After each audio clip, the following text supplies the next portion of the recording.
നമസ്കാരം, എല്ലാവർക്കും പ്രവാസി മലയാളിയിലേക്ക് സ്വാഗതം. വിമാനാപകടം വളരെ ചുരുക്കമായി മാത്രമേ സംഭവിക്കാറുള്ളൂ എങ്കിലും അത്തരം അപകടം സംഭവിച്ചാൽ അത് വൻ ദുരന്തത്തിലായിരിക്കും കലാശിക്കുക.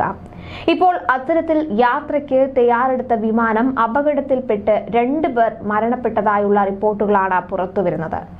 പറന്നുയരാനായി അതിവേഗത്തിൽ മുന്നോട്ട് നീങ്ങിയ വിമാനം റൺവേയിൽ ഫയർ എഞ്ചിനുമായി കൂട്ടിയിടിച്ചാണ് അപകടമുണ്ടായത്.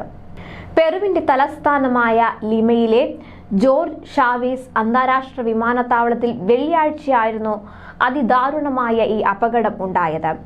ലതാം എയർലൈൻസിന്റെ LA-22-13 വിമാനം 102 യാത്രക്കാരുമായി പറന്നുയരാൻ തയ്യാറെടുക്കുമ്പോഴാണ് ഈ അപകടം ഉണ്ടായത്. അപകടത്തിൽപ്പെട്ട ഫയർ എഞ്ചിനിൽ ഉണ്ടായിരുന്ന 2 അഗ്നിശമന സേനാ ജീവനക്കാരാണ് മരിച്ചത്. അപകടം മുന്നിൽ കണ്ട് പൈലറ്റുമാർ ടേക്ക് ഓഫ് വേണ്ടെന്ന് വെച്ചെങ്കിലും റൺവേയിലൂടെ മുന്നോട്ട് നീങ്ങിയ വിമാനം ഒരു ഫയർ എഞ്ചിനിൽ ഇടിക്കുകയായിരുന്നു. ഫയർ എഞ്ചിനുകളും നല്ല വേഗതയിലായിരുന്നുവെന്നും പ്രാദേശിക മാധ്യമങ്ങളുടെ റിപ്പോർട്ടുകൾ വ്യക്തമാക്കുന്നു. കൂട്ടിയിടിക്ക് ശേഷം വിമാനത്തിൽ നിന്ന് വലിയ തോതിൽ പുക ഉയർന്നു. ഇത് യാത്രക്കാരെ പരിഭ്രാന്തരാക്കി.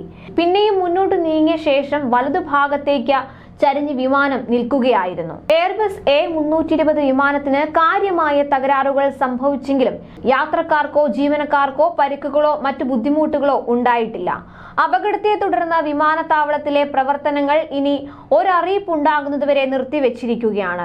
2 അഗ്നിശമന സേനാംഗങ്ങളുടെ മരണത്തിൽ അനുശോചനം രേഖപ്പെടുത്തുന്നുവെന്ന് വിമാനത്താവളത്തിന്റെ നടത്തിപ്പുകാരായ ലിമ എയർപോർട്ട് പാർട്ട്നേഴ്സ് അറിയിച്ചു. യാത്രക്കാർക്ക് ആവശ്യമായ സഹായം എത്തിച്ചു നൽകി. അപകടത്തിന്റെ കാരണത്തെക്കുറിച്ച് അന്വേഷണം നടത്തുകയാണെന്നും അധികൃതർ അറിയിച്ചിട്ടുണ്ട്. അതേസമയം പ്രാദേശിക സമയം 3:25 വിമാനത്താവളത്തിലെ അപകട അലാം ശബ്ദിച്ചുവെന്നും ഇതിനെ തുടർന്ന് 4 ആംബുലൻസുകളും ഫയർ എഞ്ചിനുകളും അയക്കുകയായിരുന്നുവെന്നും ലിമയിലെ അഗ്നിശമന സേനാ വൃത്തങ്ങൾ പറഞ്ഞു. അപകടത്തിന്റെ വീഡിയോ ദൃശ്യങ്ങൾ സമൂഹ മാധ്യമങ്ങളിൽ വ്യാപകമായി പ്രചരിക്കുന്നുണ്ട്.